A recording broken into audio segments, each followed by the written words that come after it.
Ladies and gentlemen, I haven't talked about Necrotic Grip yet on this channel. I think just about everyone else making Destiny content has, so I'm a little late to the party I suppose. But what type of Warlock would I be if I didn't at least cover him? And there's always a plus to not pushing out a video on a new exotic as soon as it drops. That being, I've had a good chunk of time to experiment and toy around with these things. So maybe I've caught some other things that people may have missed. Oh, and the exotic perk description was inaccurate at launch, stating that this exotic refunded melee energy on corrupted combatant kills. So yeah, I suppose waiting a little bit saved me some head scratching there. But if at any point during the course of this video you do find it useful, helpful, or enjoyable, please remember to leave it a like. And if you're really digging the content, consider subscribing to the Ironworker Gaming channel to see more. So let's get things rolling with a look at Necrotic Grip's exotic perk and functionality.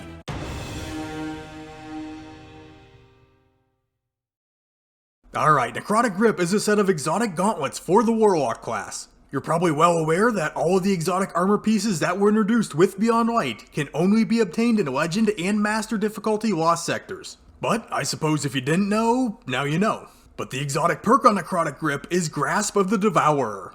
Damaging combatants, and allow me to interject, with your melee, envenoms them with poison that deals increased damage over time. Defeating a poisoned combatant spreads the condition to nearby targets. So in itself, this is pretty straightforward. Let's have a look. When we strike an enemy with our melee, they become poisoned and start taking damage over time. This damage increases with each damage tick.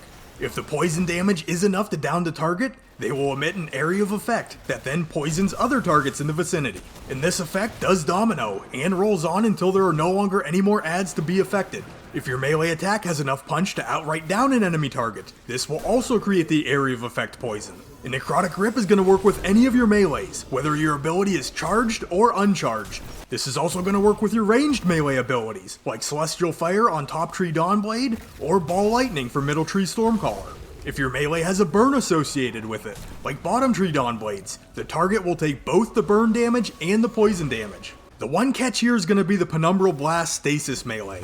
If the impact from the projectile downs the target, they will create the poison field. But if it simply freezes the target, the poison effect will cancel out. But how much damage can this poison effect actually output in PvE?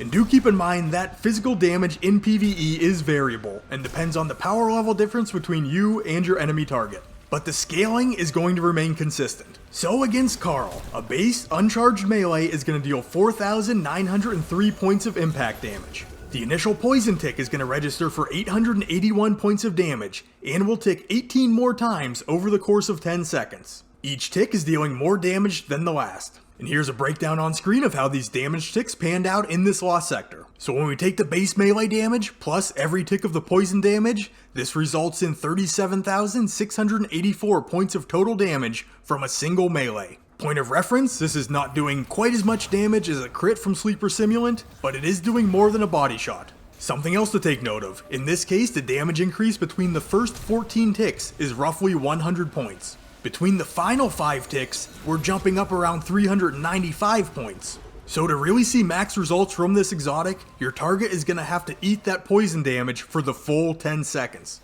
And if someone in your fire team happens to be running stasis and freezes the target, that poison damage will immediately stop. On a more positive note, you can get 2 poison effects rolling on one target at the same time. But that's where it stops. You can't get 3 going. Next point. If you've consumed any information on Necrotic Grip before this video, you know that this exotic does synergize with Thorn. But there is a small piece to the puzzle here that I think a lot of people may have missed. But first off, Thorn itself does not get any extended or increasing poison damage. But if the shot fired from Thorn downs an enemy target, it will spark the poison area of effect. But where it can falter a little bit is in the fact that if Thorn's poison damage is what results in the death of a target, there is no poison field created. The impact from the shot fired must finish the job to create the effect with Necrotic Grip. And I hadn't heard anyone else mention this, so this was kind of a surprise to me. And in case you missed it, Bungie did come out and say that the synergy between Thorn and Necrotic Grip was intended. Community manager DMG stated on Twitter, this isn't a pick your poison kind of deal, it's intended. When I saw that, my brain went to, well, does that mean any poison damage? Then I choose Lay Monarch for my poison. See here? Poison arrows, huh? But sadly no. Lay Monarch does not work. In no way, shape, or form can this trigger the poison area of effect with Necrotic Grips. Ever. Period. It doesn't work. Probably wishful thinking on my part, but I was a shade disappointed. But I mean, hey, Necrotic Grip does synergize with Thorn, which is pretty cool.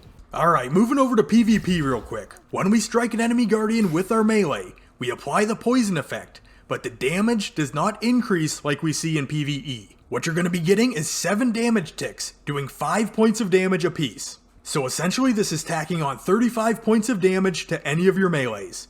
Here again though, this is over time. And we can see that if an enemy dies from the poison, they are going to proc the AoE poison field. When using Thorn, the same basic principle applies to PvP as it did in PvE.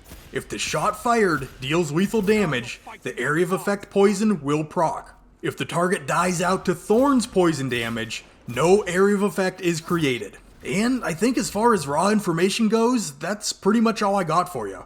But I'll give you my thoughts on Necrotic Grip's performance, and then we'll get things wrapped up here.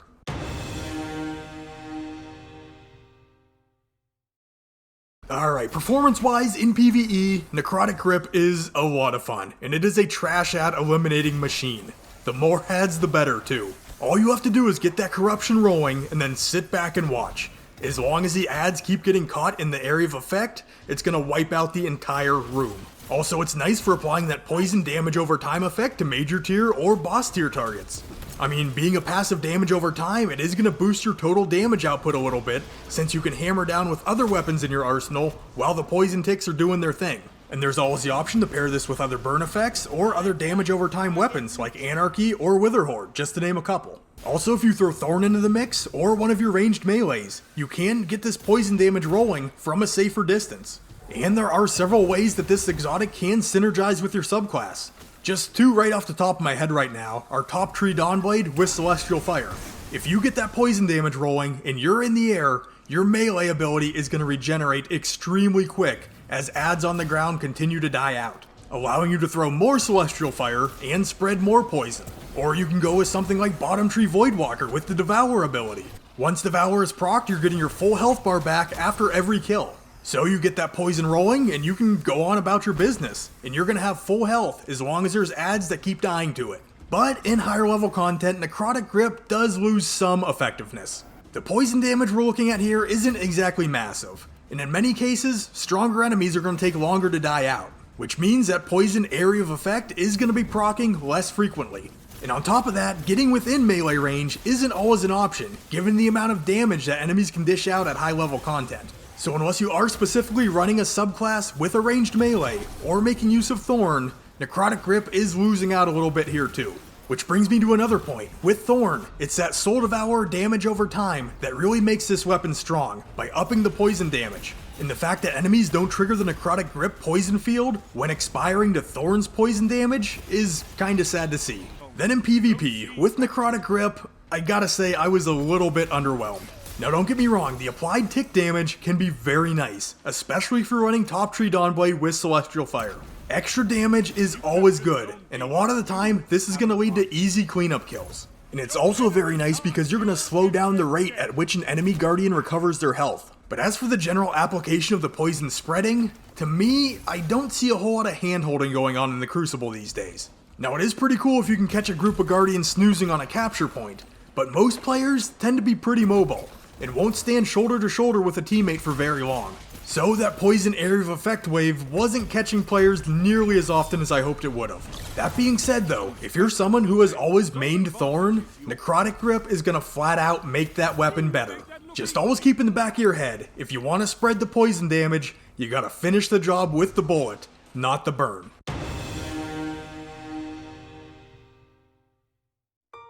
So, all in all, Necrotic Grip is a pretty nice exotic for us Warlocks in PvE. It's really nice in baseline content and seems to hold up pretty well as long as you're not asking too much of it. As you move up the ladder into more difficult content, it does provide that opportunity for build synergy, and it supplements your damage with that damage over time, which is extremely nice.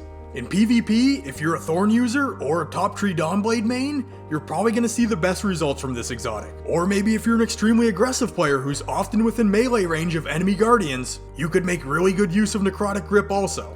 But generally speaking, for me and the way I play in the Crucible, I think there are better exotics out there. But if you did enjoy this video, please remember to leave it a like, and to see more Destiny 2 content presented by yours truly, consider subscribing to the Ironworker Gaming channel. If you'd like to catch me live, I've officially hung it up on Twitch, and I'm going to be streaming right here on YouTube. And if you'd like to contact me, you can look for Ironworker814 on Twitter, join our community Discord, link will be in the description, or simply comment down below and I'll be sure to get back to you. But with all that being said, I'd like to thank you for taking the time out of your day to check out this video. You guys are awesome, and I will catch you on the next one.